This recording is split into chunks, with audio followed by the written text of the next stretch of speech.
No tak, znajomość języków obcych. Jakiś obcy język zna pan? Jaki? Wszystko jedno jaki. Jakiś obcy. Nie, to nie znam. Nie znam. A słabo? Słabo to ten. Jak się nazywa? Francuski. Wykształcenie? Wykształcenie średnie. O, widzi pan, bardzo dobrze, w porządku. Wie pan, u nas był taki student. Pan jest student po geografii, no i co? Sympatyczny nawet. Nie tak dość sympatyczny. Ale nie, panie, na wodzie to trzeba, rozumie pan, mieć... Trzy kluczowe kwestie pierwszych kilku minut rozmowy kwalifikacyjnej, czyli jak zdobyć lepszą pracę w świetle teorii gier, jeszcze lepszą pracę. Część druga. Aplikacja na stanowisko, w tym możliwa rozmowa kwalifikacyjna, to gra. I o tym proponuję pamiętać przed rozmową kwalifikacyjną i w jej trakcie. To pomaga opanować sytuację. Myślenie o rekrutacji jako grze zmienia perspektywę, poszerza pole widzenia. Teoria gier to nauka o strategii, o podejmowaniu optymalnych decyzji w warunkach ekonomicznych, czyli rzadkości i konkurencji o zasoby. Tu tym zasobem jest praca, o którą konkurują z jednej strony kandydaci, a z drugiej pracodawcy. Bo pamiętajmy, że to wprawdzie gra z jednej strony, to znaczy pomiędzy aplikantami, o sumie zerowej, czyli to potyczka, w której wielkość wygranej jednej strony jest równa stracie strony drugiej, ale z drugiej strony pomiędzy aplikantami a rekruterami. Jest to oczywiście gra o sumie niezerowej, bo tu jest miejsce dla scenariuszy typu win-win, gdzie wygrana jednej strony oznacza również wygraną drugiej strony. Tak więc jeśli proces rekrutacji to gra, w której wyjaśniamy zachowania, decyzje, przewidujemy je i interakcje, to starajmy się w niej podejmować oczywiście optymalne decyzje, żeby osiągnąć zwycięstwo. Nasze decyzje zależą tu od rozpoznania firmy, do której aplikujemy, preferencji rekruterów i od naszych konkurentów.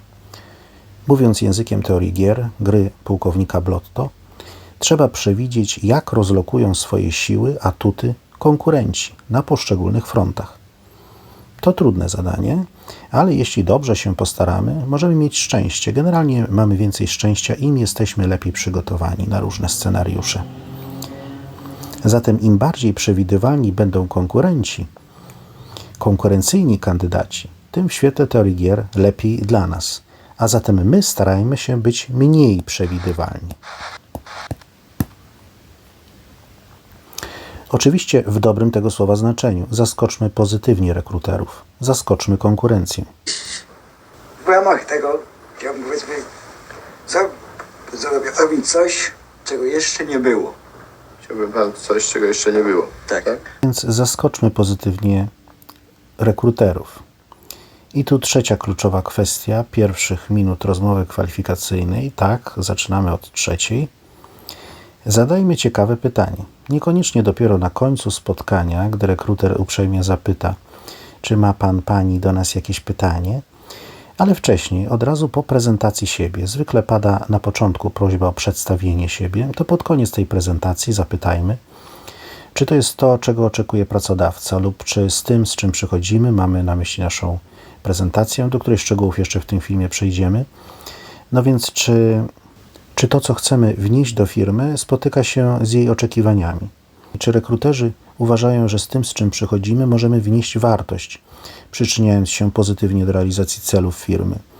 Albo w jaki sposób, jeśli zostaniemy przyjęci, moglibyśmy przyczynić się do skuteczności, czy wręcz synergii zespołu? Czy z tym doświadczeniem, jeśli zostanę przyjęty, Państwa zdaniem wniosę wartość do Państwa firmy? Czy to jest to, czego oczekujecie Państwo od kandydatów? Pamiętajmy przy okazji, że ten, kto pyta, kontroluje sytuację. Warto pytać. To pytanie wydaje się tu szczególnie istotne w świetle teorii gier. Informuje bowiem, że jeśli zostaniemy przyjęci, to będziemy działać w ich imieniu, realizować ich cele, cele firmy, zespołu, rekruterów. Nie tylko swoje, bo to jest strategia win-win. Zatem nie stanowimy dla nich, dla rekruterów konkurencji, lecz poszukujemy możliwości współpracy, aby realizować, podkreślmy, ich interesy. No właśnie, to przejdźmy do prezentacji siebie, odpowiedzi na pytanie o przedstawienie siebie. Urodziłem się w Małkini w 1937 roku w lipcu. Znaczy w połowie lipca, w drugiej połowie lipca właściwie. Dokładnie 17 lipca.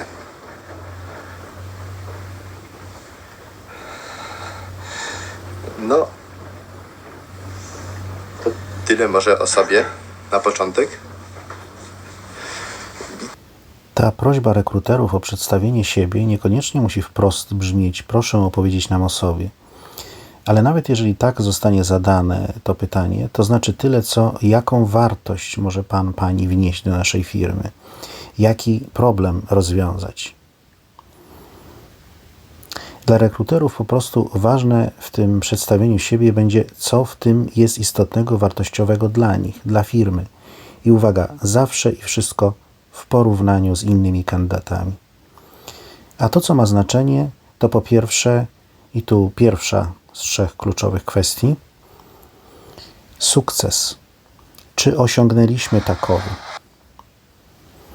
I czy może być wchłonięty przez firmę? To znaczy, czy może być wykorzystany w firmie?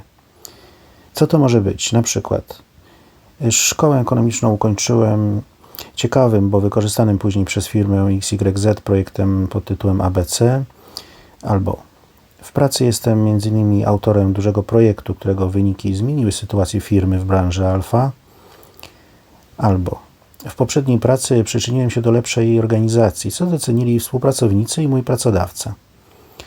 Starajmy się tu być konkretni. Mój projekt przyczynił się do wzrostu sprzedaży, popytu o 5%, czy zadowolenia o 5%, co wynikało z ankiet. Po drugie, druga kluczowa kwestia pierwszych minut rozmowy kwalifikacyjnej to nasze silne strony.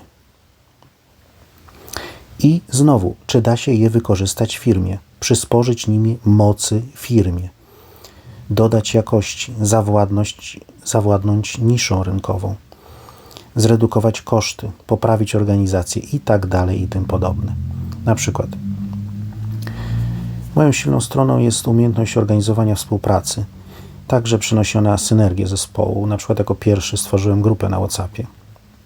Albo przy projekcie ABC zaproponowałem na przykład wykorzystanie opinii ekspertów, współpracę, stałe spotkania z ekspertami, co przyniosło efekty. Zatem mając na uwadze, w jakiej firmie jesteśmy, na rozmowie opowiadamy krótko i ciekawie, ale spokojnie, raczej wolno niż szybko i nerwowo. No więc opowiadamy o tym, jaki sukces osiągnęliśmy, kończąc szkołę, jakiego sukcesu zawodowego doświadczyliśmy, którego jesteśmy autorami, współautorami, co jest naszą mocną stroną. Wszystko to oczywiście w nawiązaniu do ogłoszenia. Warto to sobie zaplanować. Wprawdzie, jak mawiał generał Dwight Eisenhower, późniejszy 34. prezydent Stanów Zjednoczonych, plany są bezużyteczne, ale samo planowanie, proces planowania jest dla odmiany kluczowy. I na koniec prezentacji właśnie, przed kolejnymi pytaniami rekruterów, my trochę nieoczekiwanie, co zgodne z teorią gier, pytamy, i to jest wspomniana już 3. kluczowa kwestia, czy uważają, że to nasze doświadczenie, wykształcenie jest tym, czego oczekują dla rozwoju firmy. Wzrostu sprzedaży, poprawy skuteczności komórki, realizacji celów firmy. Tak więc wprawdzie nie znamy graczy w tej grze rekrutacji, nie znamy konkurencji, ale możemy przygotować się do wyróżnienia się na jej tle, choć oczywiście nie mamy pojęcia, jakie będą konkurencyjne strategie. Zatem zyskujemy więcej atutów i szans na zwycięstwo w potyczce zwanej rekrutacją przez przygotowanie dobrej prezentacji, której 2 kluczowe kwestie to, przypomnijmy, pierwsza to nasz już osiągnięty sukces i druga to nasze silne strony. I 3. kluczowa kwestia to przygotowanie dobrego pytania do zadania od razu po prezentacji siebie. Następnie oczywiście przez dobre przygotowanie odpowiedzi na potencjalne kolejne pytania rekruterów, raczej znowu w unikalny niż przewidywalny sposób, jak wynika z teorii gier. Wśród nich może się znaleźć, skoro już opowiadaliśmy o sukcesach i silnych stronach sami, to tym bardziej spodziewajmy się, jakie są Pani słabe strony. Proszę wymienić 2 na przykład. Z takim pytaniem się spotkałem. Ono też oczywiście może brzmieć trochę inaczej. Jaka jest Pani największa słaba strona, wada, porażka? Jaką rzecz, cechę szczególnie chciałbyś zmienić w sobie? Proponuję przy tej okazji wskazać taką słabą stronę naszą, w przypadku której jesteśmy w procesie radzenia sobie, wychodzenia z danej słabości. To ważny komunikat. Nie tylko jesteśmy świadomi, że nie jesteśmy perfekcyjni, co istotne i oczywiste, ale i świadomi naszych słabości, jak i pracujemy nad nimi. Więc też raczej nie mówmy tu o jakichś brakach osobowościowych, bo te są raczej stałą. Będą trudne do zmiany. Tak będą odbierane przez rekruterów. Więc raczej mówmy o umiejętnościach, czy też o ich niedostatkach, które przecież możemy wyćwiczyć. One są zmienne i to jest czytelne. Oczywiście nie powinniśmy opowiadać o tym, jak to nie wyrabiamy się w danym na zadanie czasie, czy kłócimy się zamiast współpracować, bo generalnie każda praca to współpraca w określonym czasie. Wymaga więc pilnowania kalendarza i zegara i współdziałania ze współpracownikami, przełożonymi, podległymi nam pracownikami. Pamiętajmy, że jesteśmy w grze. Żeby w niej pozostać, ja bym powiedział raczej więc o takich słabych stronach, które mogą być zarazem silną naszą stroną. Jeśli oczywiście Was jakoś wyrażają, są zgodne z prawdą, na przykład jestem raczej dokładny, skupiony na detalu, co w okresie końcowym projektu, gdy z prawem trzeba już domykać, bywa trudne, ale świadomy takiej swojej drobiazgowości, która wtedy już bardziej przeszkadza niż pomaga, pracuję nad tym, aby im bliżej końca danego zadania, tym bardziej być już skupionym na jego celu niż środkach do niego. Albo mam trudność w odmawianiu, gdy proszony o współpracę w jakimś zakresie wiem, że mogę nie zdążyć z moimi sprawami, to raczej wykorzystuję swój wolny czas niż asertywnie odmawiam. O kolejnych możliwych pytaniach rekrutacyjnych opowiemy w następnym filmie. Dziękuję. Zapraszam do subskrypcji kanału Ekonomia w jednej lekcji.